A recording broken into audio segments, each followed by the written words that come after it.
How can we apply that now to the beginning and end of the month of fasting?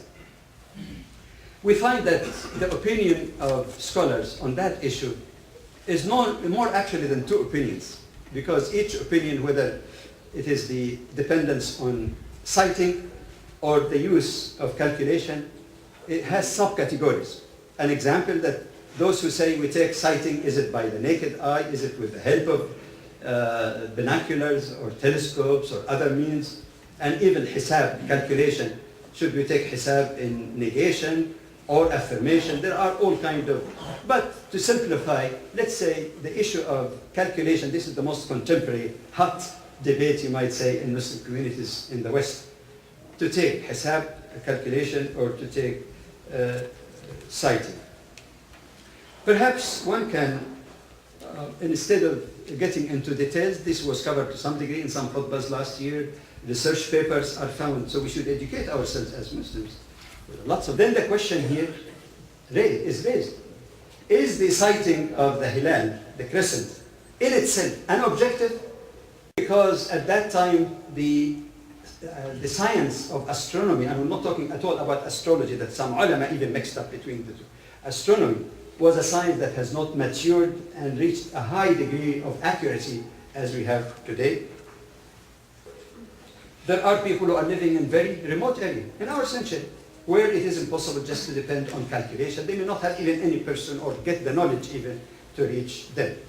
And as Islam is revealed to all people in all time, in all places, that opinion must still remain, at least for the people in this kind of circumstances. But should that be the only standard way, irrespective of where Muslims are living and what their circumstances are? Then everybody becomes literate, or most people, before they observe fasting? No. So he's describing that, and that's why he indicated the months is like this, the months is like that. In fact, even that might justify even his statement, don't fast until you see the hilal, because otherwise everybody would be divided. So in the circumstances, that was the most suitable thing.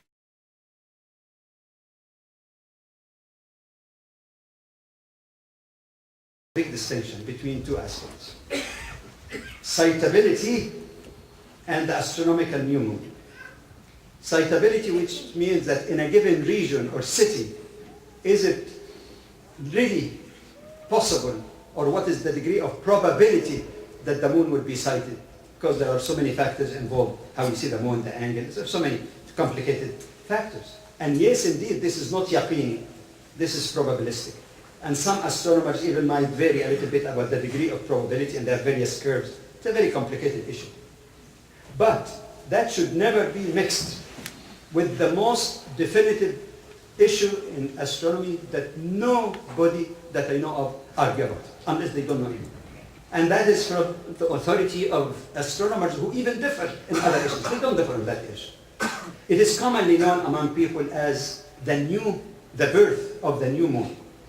This is not a very accurate statement, actually. Talking to astronomers, say the more accurate term is astronomical new moon, because when you talk about birth, death, I mean, it's a concept that might confuse it. They call it astronomical new moon.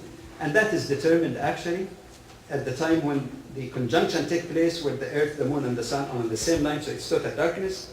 And even one moment after that, the separation, iftiraq, begins to take place, that marks that. So the period of darkness is at the same time, the end of 1 month, and just about a moment before because the movement of bodies and their laws does not stop and say, oh, it ended now, let us begin the new one. It's constant, but it's just the moment of separation. That issue is calculated by the second for years, for hundreds of years to come.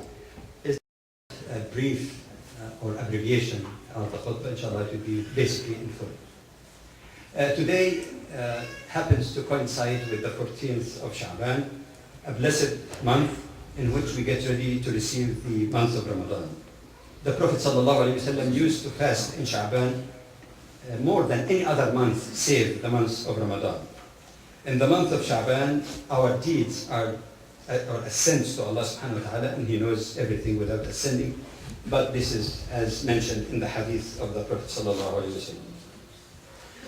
Some recommend that fasting even a few days in the month of Sha'ban, for those who are able to, may help train us and get us ready to face a greater challenge, that is the fasting of the month of Ramadan.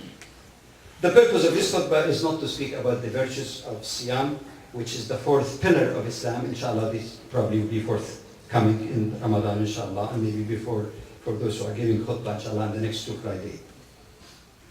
The purpose of this khutbah, straightforward and honestly, is to deal with one aspect of the preparation to receive this blessed month, and that is the unity of Muslims and joining their words and their hearts together.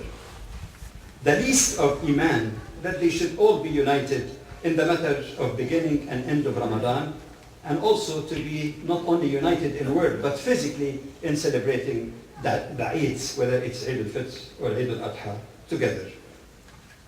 It is no secret that we all know that the unity of Muslims is something that's a very challenging and difficult kind of objective.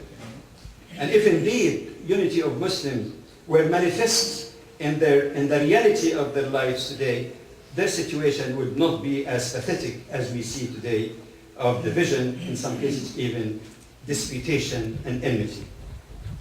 But we have in the book of Allah the greatest of guidance. Allah subhanahu wa ta'ala says in the Quran, in the translation, interpretive translation of the meaning, فَاتَّقُوا اللَّهَ مَسْتَطَعْتُمْ, that is, beware of Allah as best as you can.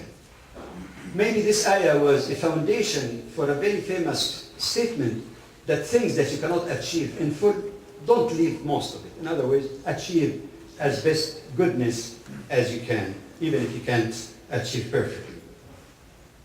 This means, in fact, that if it is really impractical because of our situation as Muslims, that the whole ummah is reunited as an ummah, transcending barriers and nations and all of that, let's have unity at least on the level of each country, so-called today. In Muslim countries, it's not a problem because the Amir declared that, but the problem arises with people who are living in countries where we don't have a system of government or other bodies that are universally recognized by all. If that is not possible, then the least of Iman, أضعف الإيمان, to adopt the wording of the hadith of the Prophet, the least of Iman, of faith, is to be united at least on the level of one city and the surrounding city. And it is actually the responsibility of leaders of various communities or masjid in various areas, whether it's New York, Chicago, or any other place, to meet together. This hasn't happened in some areas yet. It's happening in other places. And abide by whatever decision, one opinion or the other, so that unity of Muslim again could be achieved. That is the least of Iman. But until that is realized in some places, lesser than the least of Iman is that people, at least who perform their Taraweeh and prayer in a given masjid, should not be divided, even though this is not really even the least that one can hope for. It is lesser than the least, but again, it's a matter of reality and practicality. In fact, we have a guidance in the words of the Prophet ﷺ when he says fasting is when you fast, not you as an individual, because this is also a collective event. And breaking the fast is when you, meaning you and other Muslims break fast, and your Udhiyah, that's the Eid al-Adha, is the day when other Muslims also offer their sacrificial animals. By this, the Prophet ﷺ is emphasizing one important thing, that is the unity of Muslims, especially in these very essential and important occasions. Maybe it is this hadith and the likes might have led many people of knowledge, the scholars, to say a famous statement that if Muslims join together on a marjuh opinion, and we explain the word marjuh, inshallah we explain it more, marjuh meaning an opinion that is even regarded by some as less powerful, less important, but has basis.